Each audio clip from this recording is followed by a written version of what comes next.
ओम परमात्मने नमः। 15वें अध्याय में धेनुकासुर का उद्धार और ग्वाल वालों को काली नाग के विष से बचाना।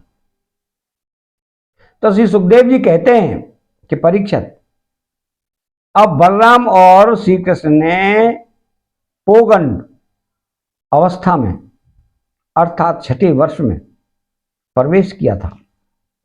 अब उन्हें गौएं चराने की स्वीकृति मिल गई। वे अपने सखा ग्वाल वालों के साथ गौएं चराते हुए वृंदावन में आते और अपने चरणों से वृंदावन को अत्यंत पावन करते हैं। यह वन गौओं के लिए हरी हरी घास से युक्त एवं रंग बिरंगे पुष्पों की खान हो रहा था। आगे आगे गौएं वन के पीछे पीछे बांसुरी बजाते हुए श्याम सुंदर, तदनंतर बलराम और फिर श्री कृष्ण के यश का गान करते हुए ग्वालवाल इस प्रकार विहार करने के लिए उन्होंने उस वन में प्रवेश किया। उस वन में कहीं तो भौरे बड़ी मधुर गुंजार कर रहे थे, कहीं झुंड के झुंड हरिण चौकड़ी भर रहे थे और कहीं सुंदर सुंदर पक्षी चहक रहे थे। बड़े ही सुंदर सुंदर सरोवर थे जिनका जल महात्माओं के हृदय के समान स्वच्छ और निर्मल था। उनमें खिले हुए कमलों के सौरभ से सुवासित होकर शीतल मंद सुगंध वायु उस वन की सेवा कर रही थी। इतना मनोहर था वह वन कि उसे देखकर भगवान ने मन ही मन उसमें विहार करने का संकल्प किया। पुरुषोत्तम भगवान ने देखा कि बड़े बड़े वृक्ष फल और फूलों के भार से झुककर अपनी डालियों और नूतन कोपलों की लालमा से उनके चरणों का स्पर्श कर रहे हैं। तब उन्होंने बड़े आनंद से कुछ मुस्कुराते हुए से अपने बड़े भाई बलराम जी से कहा। भगवान श्री कृष्ण ने कहा कि देव श्रोमणे, यो तो बड़े बड़े देवता आपके चरण कमलों की पूजा करते हैं, परंतु देखिए तो ये वृक्ष भी अपनी डालियों से सुंदर पुष्प और फलों की सामग्री लेकर आपके चरण कमलों में झुक रहे हैं, नमस्कार कर रहे हैं। क्यों न हो, इन्होंने इसी सौभाग्य के लिए तथा अपना दर्शन एवं श्रवण करने वालों के अज्ञान का नाश करने के लिए ही तो वृंदावन धाम में वृक्षों ग्रहण किया है। इनका जीवन धन्य है। आदि पुरुष, यद्यपि आप इस वृंदावन में अपने ऐश्वर्य रूप को छिपाकर बालकों किसी लीला कर रहे हैं, फिर भी आपके श्रेष्ठ भक्त मुनिगण और इष्ट देव को पहचान कर यहां भी प्राय भौरों के रूप में आपके भवन पावन यश का निरंतर गान करते हुए आपके भजन में लगे रहते हैं। वे एक क्षण के लिए भी आपको वहीं नहीं छोड़ना चाहते। भाई जी, वास्तव में आप ही स्तुति करने योग्य हैं। देखिए, आपको अपने घर आया देख ये मोर आपके दर्शनों से आनंदित होकर नाच रहे हैं। हिरनिया मृगनयनी गोपियों की समान अपनी प्रेम भरी तिरछी चितवन से आपके प्रति प्रेम प्रकट कर रही है, आपको प्रसन्न कर रही हैं। वे क्रोध में वे कोयल हैं, अपनी मधुर कुहू कुहू ध्वनि से आपका कितना सुंदर स्वागत कर रही हैं। वे वनवासी होने पर भी धन्य हैं, क्योंकि सत्पुरुषों का स्वभाव ही ऐसा होता है कि वे घर आए अतिथि को अपनी प्रिय से प्रिय वस्तु भेंट कर देते हैं। आज यहां की भूमि अपनी हरी हरी घास के साथ आपके चरणों का स्पर्श प्राप्त करके धन्य हो रही है। यहाँ के वृक्ष लताएं और झाइयां आपकी उंगलियों का स्पर्श पाकर अपना अहोभाग्य मान रही हैं।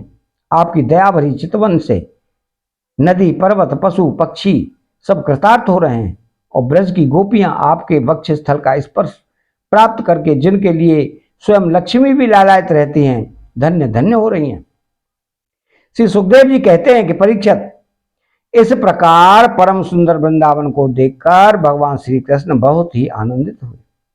वे अपने सखा ग्वाल वालों के साथ गोवर्धन की तराई में यमुना तट पर गौओं को चराते हुए अनेकों प्रकार की लीलाएं करने लगे। एक और ग्वालवाल भगवान श्री कृष्ण के चरित्रों की मधुर तान छेड़े रहते हैं, तो दूसरी ओर बलराम जी के साथ बनमाला पहने हुए श्री कृष्ण मतवाले भौरों की सुरीली गुनगुनाहट में अपना स्वर मिलाकर मधुर संगीत अलापने लगते हैं।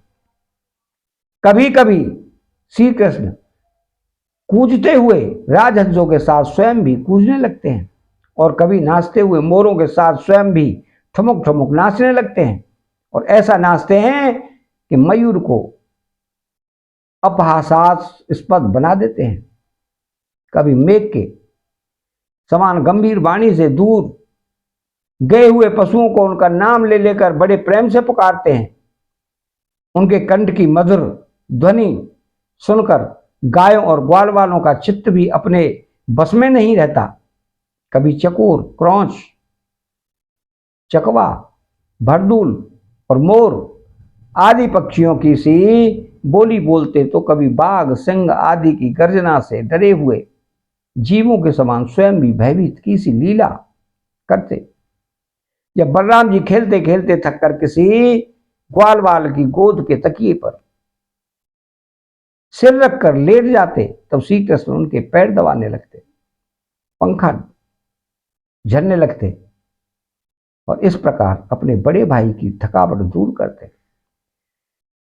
जब ग्वालवाल नाचने गाने लगते अथवा टाल ठोक ठोक कर एक दूसरे से कुश्ती करने लगते, तब श्याम और राम दोनों भाई हाथ में हाथ डालकर खड़े हो जाते और हंस हंस कर वाह वाह करते।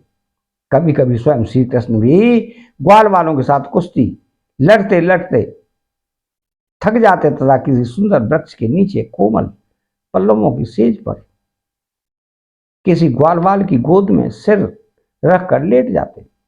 परीक्षित, उस समय कोई कोई पुण्य के मूर्तिमान स्वरूप ग्वालवाल महात्मा श्री कृष्ण के चरण दबाने लगते और दूसरे निष्पाप बालक उन्हें बड़े बड़े पत्तों तथा अंगोछियों से पंखा चलने लगते। किसी किसी के हृदय में प्रेम की धारा उमड़ आती तो वह धीरे धीरे उदार शिरोमणि परम मनस्वी श्री कृष्ण की लीलाओं के अनुरूप उनके मन को प्रिय लगने वाले मनोहर गीत गाने लगता। भगवान ने इस प्रकार अपनी योग माया से अपने ऐश्वर्यमय स्वरूप को छिपा रखा था। वो ऐसी लीलाएं करते जो ठीक ठीक गोप बालकों की सी ही मालूम पड़ती।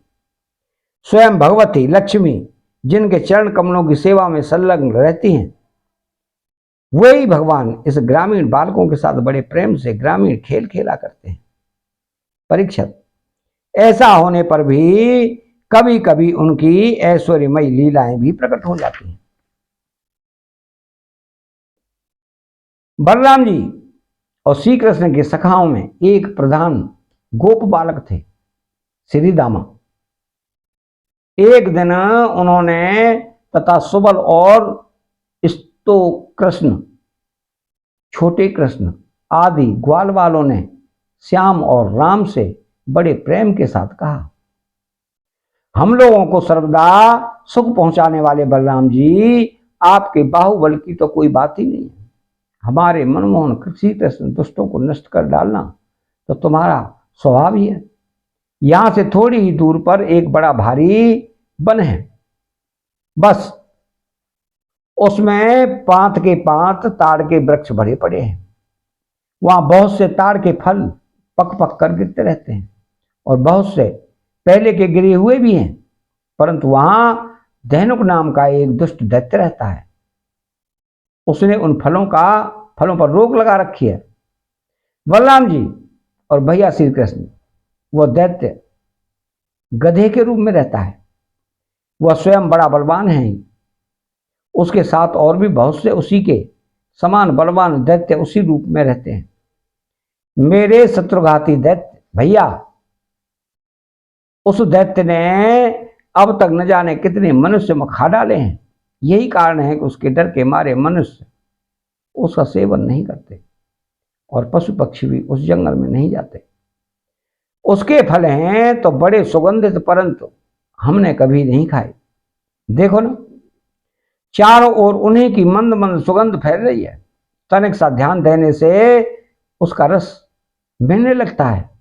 श्री कृष्ण, उनकी सुगंध से हमारा मन मोहित हो रहा है और उन्हें पाने के लिए मचल रहा है। तुम हमें वे फल अवश्य खिलाओ। दाऊ, दादा, हमें उन फलों की बड़ी उत्कट अभिलाषा है। आपको रुचि तो वहां अवश्य चलिए। अपने सखा ग्वाल वालों की यह बात सुनकर भगवान श्री कृष्ण और बलराम जी दोनों हंसे और फिर उन्हें प्रसन्न करने के लिए उनके साथ ताल वन के लिए चल दिए।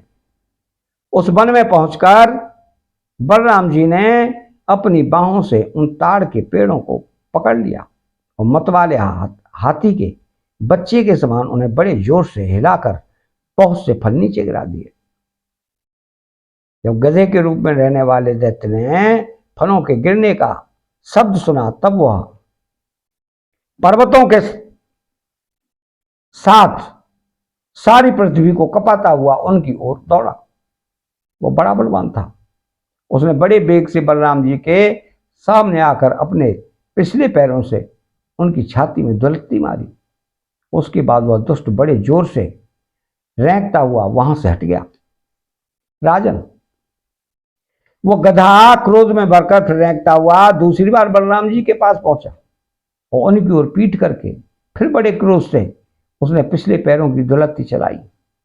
बलराम जी ने अपने एक ही हाथ से उसके दोनों पैर पकड़ लिए और उसे आकाश में घुमाकर एक ताड़ के पेड़ पर दे मारा। घुमाते समय उस गधे के प्राण पखेरु उड़ गए थे। उसके गिरते की चोट से वह महान ताड़ का वृक्ष, जिसका ऊपरी भाग बहुत विशाल था, स्वयं तो तड़तड़ा कर गिरा ही पड़ा, सटे हुए दूसरे वृक्षों को भी उसने तोड़ डाला।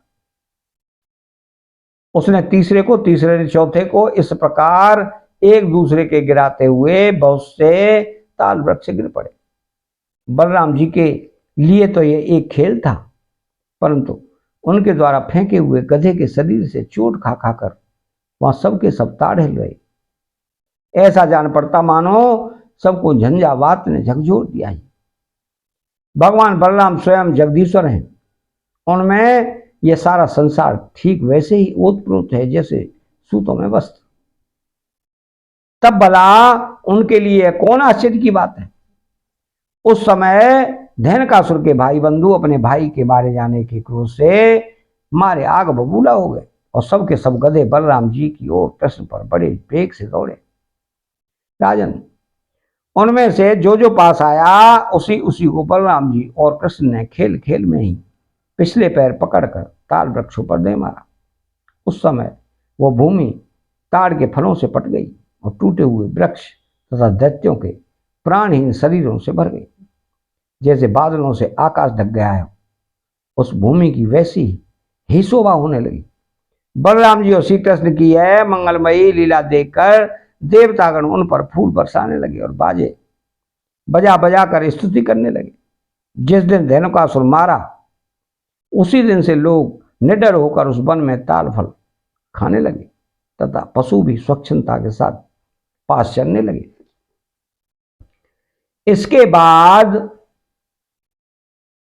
कमल दल लोचन भगवान श्री कृष्ण बड़े भाई बलराम जी के साथ ब्रज में आए।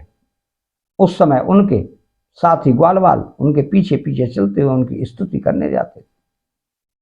क्यों न हो, भगवान की लीलाओं का श्रवण कीर्तन ही सबसे बढ़कर पवित्र जो है। उस समय श्री कृष्ण की घुघराली अलकों पर गौओं के खुरों से उड़ उड़कर धूली पड़ी हुई थी। सिर पर मोर पंख का मुकुट था और बालों में सुंदर सुंदर जंगली पुष्प गुथे हुए थे। उनके नेत्रों में मधुर चितवन और मुख पर मनोहर मुस्कान थी। वे मधुर मधुर मुरली बजा रहे थे और साथ ही ग्वालवाल उनकी ललित कीर्ति का गान कर रहे थे। बंसी की ध्वनि सुनकर बहुत सी गोपियां एक साथ ही ब्रज से बाहर निकल आईं। उनकी आंखें न जाने कब से श्री कृष्ण के दर्शनों के लिए तरस रही थी। गोपियों ने अपने नेत्र रूप भ्रमरों से भगवान के मुखारविंद का मकरंद रसपान करके दिन भर के विरह की जलन शांत की और भगवान ने भी उनकी लाज भरी हंसी तथा विनय से युक्त प्रेम भरी तिरछी चितवन का सत्कार किया, ब्रज में प्रवेश किया। उधर यशोदा मैया और रोहिणी जी का हृदय वात्सल्य स्नेह से उमड़ रहा था। उन्होंने श्याम और राम के घर पहुंचते ही उसकी इच्छा के अनुसार तथा समय के अनुरूप पहले से ही सोच संजोकर रखी हुई वस्तुएं उन्हें खिलाई, पिलाई और पहनाई। माता उन्हें तेलो बटन आदि लगाकर स्नान कराया। इससे उनकी दिन भर घूमने फिरने की मार्ग की थकान दूर हो गई। फिर उन्होंने सुंदर वस्त्र पहनाकर दिव्य पुष्पों की माला पहनाई तथा चंदन लगाया। तत्पश्चात दोनों भाइयों ने माताओं का परोसा हुआ स्वादिष्ट अन्न भोजन किया। इसके बाद बड़े लाड़ प्यार से दुलार दुलार कर यशोदा और रोहिणी ने उन्हें सुंदर सैया पर सुलाया। श्याम और राम बड़े आराम से सो गए। भगवान श्री कृष्ण भगवान इस प्रकार वृंदावन में अनेकों लीलाएं करते एक दिन अपने सखा ग्वाल वालों के साथ यमुना तट पर गए। राजन, उस दिन बलराम जी उनके साथ नहीं थे। उस समय जेठ आषाढ़ के घाम से गौएं और ग्वालवाल अत्यंत पीड़ित हो रहे थे। प्यास से उनका कंठ सूख रहा था, इसलिए उन्होंने यमुना जी का विषैला जल पी लिया। परीक्षित, होनहार के बस उन्हें इस बात का ध्यान ही नहीं रहा था कि उस विषैले जल के पीते ही सब गौएं और ग्वालवाल प्राणहीन होकर यमुना के तट पर गिर पड़े। उन्हें ऐसी अवस्था में देखकर बरसाने वाली दृष्टि से उन्हें जीवित कर दिया। उनके स्वामी और सर्वस्व तो एकमात्र श्री कृष्ण ही थे। परीक्षित, चेतना आने पर वे सब यमुना के तट पर उठ खड़े हुए और आश्चर्यचकित होकर एक दूसरे की ओर देखने लगे। राजन, अंत में उन्होंने यही निश्चय किया कि हम लोग विषैला जल पी लेने के कारण मर चुके थे, परंतु हमारे श्री कृष्ण ने उन्हें अनुग्रह भरी दृष्टि से देखकर हमें फिर से जला दिया है। अतः 15वां अध्याय समाप्त होता है। चैनल को सब्सक्राइब करें, बेल आइकन घंटी को दबाएं और कमेंट बॉक्स में श्री राधे कृष्ण लिखें। जय श्री कृष्ण।